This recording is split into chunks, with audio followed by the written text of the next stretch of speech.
কিছু জিনিস থাকে যেগুলো পুরোটাই গড গিফটেড। হ্যালো এভরিওয়ান, আমার বোনকে দেখো থার্মোকলের যে পাতাগুলো হয় যেগুলোতে আমরা খাবার খাই, সেই পাতাগুলোকে কেটে এরকম বেশ কয়েকটা মুকুটও তৈরি করেছে। তার মধ্যে কয়েকটা তোমাদের সঙ্গে শেয়ার করলাম, কেমন হয়েছে জানিও।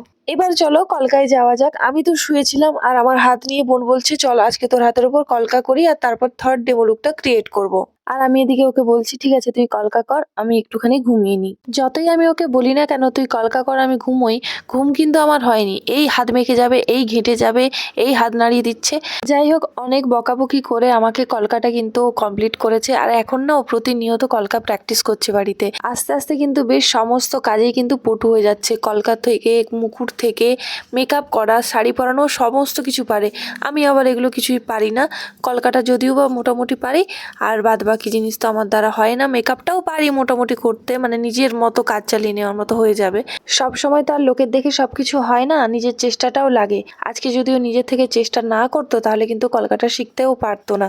প্রথমত দেখে প্র্যাকটিস করছিল, তারপর কিন্তু নিজের থেকেই সমস্ত কলকাগুলো করছে।